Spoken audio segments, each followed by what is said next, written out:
Sir வணக்கம் sir. Sir நம்ம YouTube channel நம்ம வாங்க வெல்கம் பண்ணியிருக்கோம் சார். ரொம்ப நன்றிங்க சார் நம்ம யூடியூப் சேனல் இன்டர்வியூ கொடுக்கறதுக்கு. இன்னைக்கு நம்ம நிறைய ஸ்டூடெண்ட்ஸ் MBA MCA படிச்சுட்டு இருக்காங்க. அதுக்கான என்ட்ரன்ஸ் எக்ஸாம் ப்ரிப்பரேஷன் போயிட்டு இருக்கு சார். ஆக்சுவலாக பார்த்தீங்கன்னா டான்செட் அப்படின்ற ஒரு என்ட்ரன்ஸ் எக்ஸாம் ப்ரிப்பேர் பண்ணிட்டு இருக்காங்க. அதை பற்றி உங்கள் ஸ்டூடெண்ட்ஸ் ப்ரிப்பரேஷன் டிப்ஸ் கொடுத்தீங்கன்னா ரொம்ப யூஸ்ஃபுல்லாக இருக்கும் சார். முதல்ல இந்த டான்செட்னா என்னங்க சார்? டான்செட்டுக்கு தமிழ்நாடு காமன் என்ட்ரன்ஸ் டெஸ்ட்டுன்னு சொல்லிட்டு தமிழ்நாடு கவர்மெண்ட்டு அண்ணா யூனிவர்சிட்டி மூலமாக நடத்துகிற என்ட்ரன்ஸ் எக்ஸாம். அது வந்து மெயினாக வந்து டான்செட் வந்து பார்த்திங்கன்னா MBAக்கும் MCAக்கும் மட்டும் ஸ்பெசிஃபிக்காக நடத்துகிறாங்க. எப்படி வந்து இப்போ IIT IIMல வந்து இப்போ IIMலாம் வந்து செட் இது இதுங்களோ அது மாதிரி வந்து தமிழ்நாட்டில் வந்து டான்செட்டுன்னு சொல்லிட்டு என்ட்ரன்ஸ் எக்ஸாம் வச்சு எடுக்கிறாங்க. இது வந்து MBAக்கும் MCAக்கும் முன்னாடி வந்து மாஸ்டர்ஸ் டிகிரி இன் இன்ஜினியரிங்க்கும் பண்ணாங்க. இப்போ மாஸ்டர்ஸ் டிகிரி இன் இன்ஜினியரிங் வந்து தனியாக பிரிச்சுட்டு டான்செட்டை எக்ஸ்க்ளூசிவாக MBAக்கும் MCAக்கு மட்டும் நடத்துகிறாங்க. இப்போ மாஸ்டர்ஸ் இந்த சிட்டா PG ஒன்று கொண்டு வராங்க. இப்போ MBA MCAக்கு மட்டும் இந்த டான்செட் யூஸ் பண்ணிட்டு இருக்காங்க சார். இப்போ இந்த ஸ்டூடெண்ட்ஸ் என்கிட்ட ஃப்ரீக்வெண்ட்டாக கேட்குற கொஸ்டின்ஸ் என்னன்னா, இந்த என்ட்ரன்ஸ் எக்ஸாமுக்கு நாங்கள் எப்படி ப்ரிப்பேர் பண்ணுறது, முக்கியமாக எங்கேருந்து ஸ்டார்ட் பண்ணுறது அப்படின்றது ஒரு பெரிய கேள்விக்குறியாகவே இருக்குது சார். இது ஆக்சுவலாக நான் வந்து லாஸ்ட்டு 20 இயர்ஸாக இந்த காலேஜை ரன் பண்ணிட்டு இருக்கணும். Super super sir. அது லாஸ்ட் 20 இயர்ஸாகவே இப்போ என்ட்ரன்ஸ் எக்ஸாம் நடந்துட்டு தான் இருக்குது. இதில் நான் பார்க்குற முக்கியமான விஷயம் என்ன அப்படின்னு சொன்னால், டான்செட்டுக்கு அப்பியர் ஆகிற ஸ்டூடெண்ட்ஸில் ஒரு 5 to 10% மட்டும்தான் வந்து கொஞ்சம் ப்ரிப்பேர் பண்ணிட்டு போய் டான்செட் எழுதுறாங்க. 90% ஆஃப் த ஸ்டூடெண்ட்ஸ் வந்து கொஞ்சம் கூட ப்ரிப்பரேஷனே இல்லாமல் ஜஸ்ட் போய் ஜஸ்ட் அட்டன் பண்ணுறாங்க. நிறைய கேர்ள்ஸ் சொல்லியிருக்காங்க சார். அதில் வந்து என்ன இருக்குன்னா, அதில் உங்களுக்கு டான்செட் வந்து காம்படிட்டிவ் எக்ஸாம் ஓகேங்களா.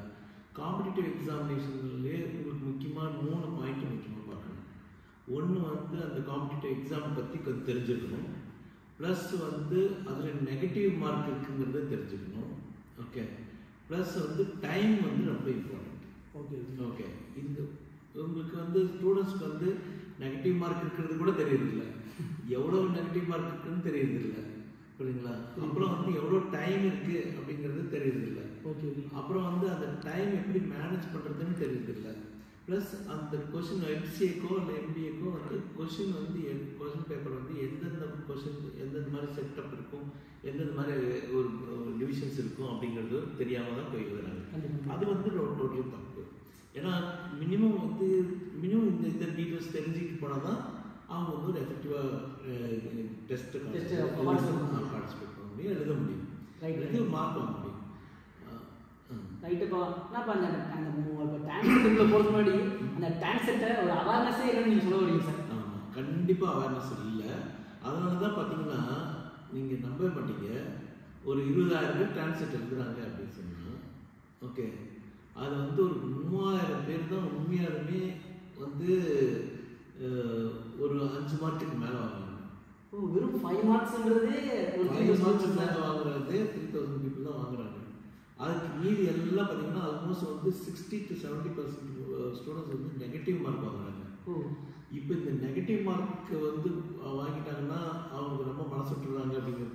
அதனால தான் என்னன்னா இப்போ வந்து நார்மலைசேஷன் ப்ரொசீஜர்னு கொண்டு வந்து ஒரு 5 மார்க் வாங்கியிருந்தாலே அவங்க வந்து 40 மார்க்குன்னு காட்டுறோம். அப்படி காட்டுறோம். அது அது அது இல்லாமல் இருந்ததுன்னா எல்லாருமே நெகட்டிவ் மார்க் ஒரு விண்ணம் அவங்களுக்கு ஒரு டிப்ரெஷன் சேர்ந்து.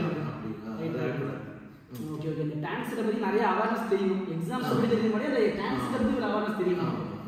ஆக்சுவலாக அஸ்வின் சார், இந்த டான்ஸெட்டுக்கு படிக்கிறது அப்படிங்கிறது ஒன்றுமே கிடையாது. ஓ, அது வந்து ஒரு டிகிரி முடிச்சவங்க வந்து டான்ஸெட்டை பற்றி மினிமம் அவேர்னஸ் இருந்தாலே அவங்க வந்து கிராக் பண்ணி நல்ல மார்க்கே வாங்கலாம். ஓ, சூப்பர் சூப்பர் சார். சரிங்களா. அவேர்னஸ் அப்படிங்கிறது டோட்டலாக இல்லாமல் இருக்கிறதுனால தான் நம்ம வந்து என்ன பண்ணுறோம்னா ஒரு டான்செட் கோச்சிங் ப்ரோக்ராம் நடத்துறது இல்லை, டான்செட் அவேர்னஸ் ப்ரோக்ராம் அப்படின்னு சொல்லிட்டு ஃப்ரீயாக நடத்துகிறோம். இந்த டான்செட் ப்ரிப்பரேஷன் நம்ம போகிற டான்செட் அவேர்னஸ் கொடுத்தாலே இப்போ போன வருஷம் நம்ம பண்ணிட்டு தான் இருக்கோம். Okay okay sir. போன வருஷமும் வந்து ஆன்லைன்லேயும் பண்ணோம், ஆஃப்லைன்லேயும் பண்ணோம். ஆஃப்லைனில் வந்து ஆன்லைனில் பார்த்தீங்கன்னா ஆல்மோஸ்ட் வந்து ஒரு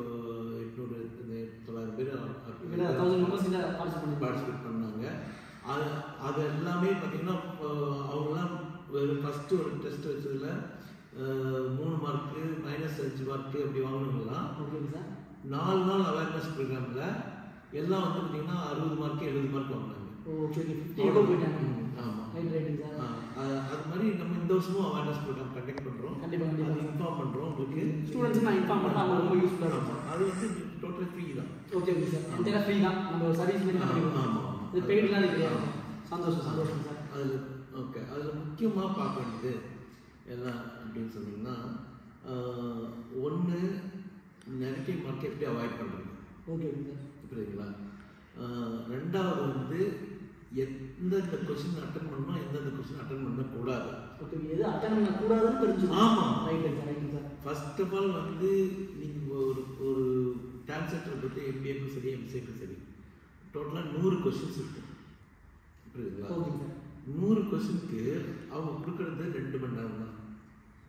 120 மினிட்ஸ் நம்ம 100 கொஸ்டின்ஸ் கிராக் பண்ணணும். அப்போ 120 மினிட்ஸில் 100 கொஸ்டின்ஸ் அப்படின்னா ஒரு கொஸ்டினுக்கு நீங்கள் வந்து 1.2 மினிட்ஸ் தான். 1.2 மினிட்ஸ் தான். அப்போது உங்களுக்கு 1.2 மினிட்ஸ் அப்படிங்கிறப்போ பார்த்தீங்கன்னா அப்ராக்சிமேட்டாக நீங்கள் கொஸ்டினை படித்து அதை புரிஞ்சுக்கிட்டு அதுக்கப்புறம் சால்வ் கண்டுபிடிச்சு அப்புறம் அது ரவுண்ட் பண்ணுறதுக்கும் எல்லாத்துக்கும் சேர்த்து 1.2 மினிட்ஸ் தான். Okay sir. ஒரு இண்டிவிஜுவல் கொஸ்டினுக்கு நம்ம எடுத்துக்கிற டைம் வந்து இவ்வளோ இருக்கு. ஆமாம். 1.2 மினிட்ஸுக்கு அதிகம் கிடையாது. 72 செகண்ட்ஸ் தான். செகண்ட்ஸ் தான். 70 செகண்ட்ஸ் தான். அப்படின்னா என்ன அர்த்தம்? இதுல இருந்து பேசிக்ல இருந்து புரிஞ்சுக்கணும். யாருமே வந்து 100 கொஸ்டினை அட்டன் பண்றதுக்கு ட்ரை பண்ணவே கூடாது. Right sir. ஃபுல் இதுதான் ஃபர்ஸ்ட் தெரிஞ்சுக்க வேண்டிய விஷயம். நம்ம ஆன்சர் எழுதணும்னா ஃபுல் கொஸ்டின் அட்டன் பண்ண கூடாது அப்படின்றத நம்ம வந்து தெரிஞ்சுக்கணும். Right sir. இப்போ லாஸ்ட் இயர் பார்த்தீங்கன்னா எம்பிஏல டான்செட் எடுக்கிறதுல ஹையஸ்ட் ஸ்கோரே 43 தான். 100க்கு. ஆமாம். 100க்கு 43. இப்போ 43 வாங்கியிருந்தாலே அவங்களுக்கு வந்து நார்மலைஸ் பண்ணதுக்கப்புறம் 99.99 வந்துருச்சு. 100% தானே போகணும். நார்மலைஸ் பண்ணால் 99%. Okay sir. அது வந்து 99.99 வந்துருச்சு. அப்படின்னு என்ன அர்த்தம்? 20,000 பேர்த்துல பெஸ்ட் ஸ்டூடெண்ட்டே 43 மார்க் தான் வாங்கினான். ஃபர்ஸ்ட் மார்க்கே 43 தான். புரிஞ்சுட்டீங்களா? சார். அப்போ அவங்கவுங்க கெப்பாசிட்டிக்கு தகுந்த மாதிரி நான் வந்து ஒரு 20 மார்க் வாங்கினா போதும், 15 மார்க் வாங்கினா போதும், 30 மார்க் வாங்கினா போதும். அதுனா ரா மார்க். அப்போ நீங்கள் 30 மார்க் ரா மார்க் வாங்கினீங்கனாலே புரியுதுங்களா, நீங்கள் உங்களுக்கு வந்து பர்சன்டைல் பார்க்குறப்ப 70%, 80% வரும். நீங்கள் 30 ரா மார்க் எடுக்கும்போது அந்த பர்சன்டைல் பார்க்கும்போது 80% போயிடும். ஆமாம். புரிஞ்சுட்டீங்களா? அப்போ அப்படின்னா என்ன அர்த்தம்? நீங்கள் உருப்படியாக 100 கொஸ்டினுக்கு எழுத ட்ரை பண்ணக்கூடாது. உங்களுக்கு தெரிஞ்ச 100% ஷூராக இருக்கிற கொஸ்டின்ஸில் நீங்கள் ஒரு கரெக்டாக 30 கொஸ்டினை இது பண்ணணும். அப்போ 30 கொஸ்டின் மட்டும் அட்டன் பண்ணி ரைட் பண்ணணும் அப்படின்னு சொன்னால் என்ன அர்த்தம்? 70 கொஸ்டின் நீங்கள் எழுத தேவையில்லைன்னு அர்த்தம். ஓ சார், பெரிய போனஸாக இருக்குங்க சார். புரிஞ்சுட்டீங்களா? இதுதான் வந்து எல்லாரும் இது அது தெரியாமல் போடுறாங்க. நீங்கள் ஸ்ட்ரெயிட்டாக எவ்வளோ பெரிய மண்ணியாக இருந்தாலும் சரி, புரியுதுங்களா, 50 கொஸ்டின் விட்டுலாம். பிளாங்காக 50 கொஸ்டின் பாதி கொஸ்டின் நெக்லெக்ட் பண்ணிடலாம்.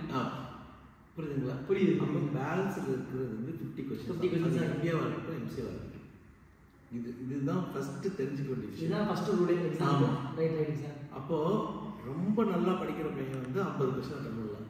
நல்லா ப்ரிப்பேர் பண்றவங்க நல்லா கொஞ்சம் 99% வேணும், 90க்கு மேலே வேணும், 90க்கு மேலே வேணும் அப்படின்னா 50 கொஸ்டின் அட்டன் பண்ணாலே 90 வந்துடும்.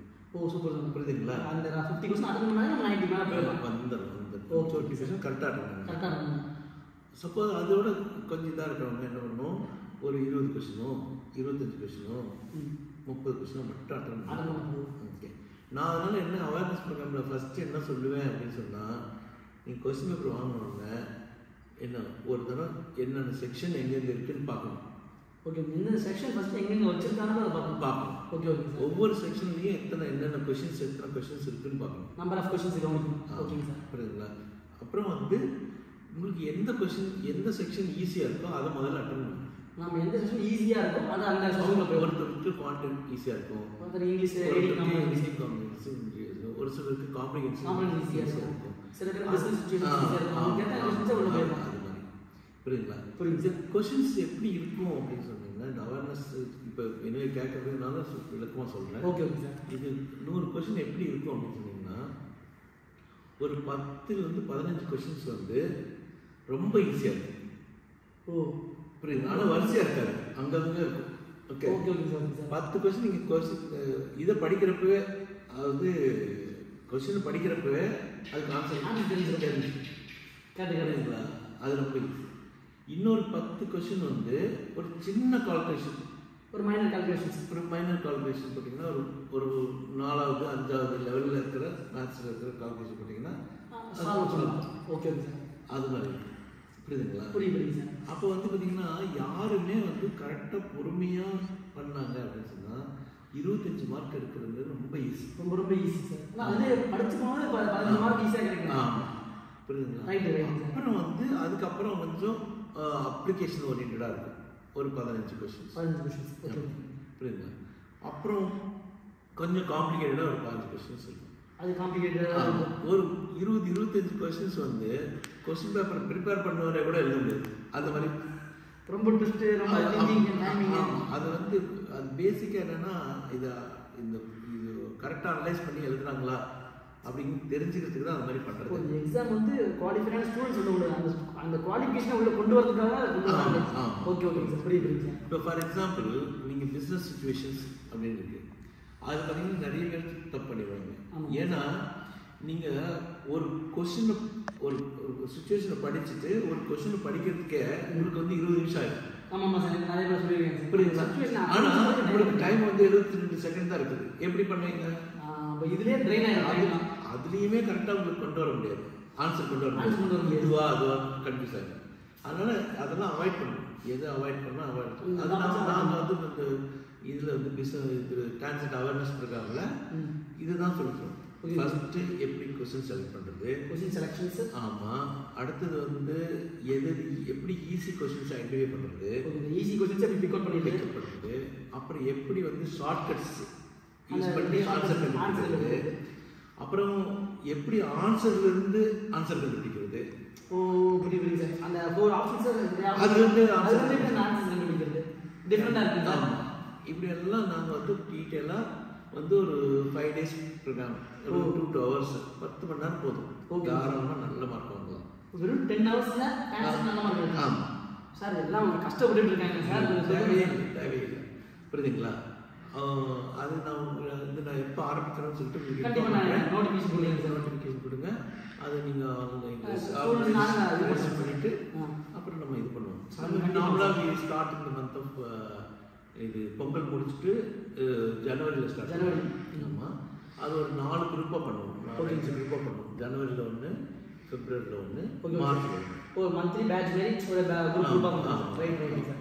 ஒவ்வொரு குரூப்புக்கும் ஒரு 5 நாள் அந்த மாதிரி பண்ணுவோம். ஓகே, அதை நான் இன்ஃபார்ம் பண்ணுறேன். நிச்சயமாக நம்ம ஸ்டூடெண்ட்ஸ் எல்லாமே யூடியூப்ல போஸ்ட் பண்ணுறோம். ப்ளஸ் ஒரு நாள் வந்து ஒரு 3 hours எக்ஸ்க்ளூசிவாக குவாண்ட்டுக்கு செலவு பண்ணி ஓகே என்னென்ன மாதிரி கொஷின்ஸ் இருக்கும், ஓகே என்ன அந்த கொஷின்ஸ் எப்படி அப்ரோச் பண்ணுறது, எப்படி ஆன்சர் பண்ணுறது அப்படிங்கிறது டீட்டெயிலாக ஒர்க் அவுட் பண்ணியே காட்டுவோம். ஒரு லைவாக போய் நம்ம ஸ்டாஃப்ஸ் ஒர்க் பண்ணி நம்ம இதில் வந்து ஸ்மார்ட் போர்டு இருக்குது. ஆமாம், காலேஜில் எல்லாமே ஒவ்வொரு செக்ஷன் ஒவ்வொரு கிளாஸ்லேயும் ஸ்மார்ட் போர்டு தான். ஓகே, இந்த ஸ்மார்ட் போர்டை யூஸ் பண்ணி அவங்க வந்து லைவாக அதை டெரைவ் பண்ணி சால்வ் பண்ணி சொல்யூஷன் பண்ணி ஓ சூப்பர். அது exclusive point 3 hours exclusive time. அப்புறம் அது இல்லாமல் வந்து ஒரு 3 hours வந்து அந்த அட்டன் பண்ணாங்க இல்லையா, 4 days 5 days அட்டன் பண்ணாங்களா, அவங்களுக்கு வந்து எக்ஸ்க்ளூசிவாக டவுட் கிளியரிங் செஷன் மட்டும் ஒன்று பண்ணுவோம். Okay sir.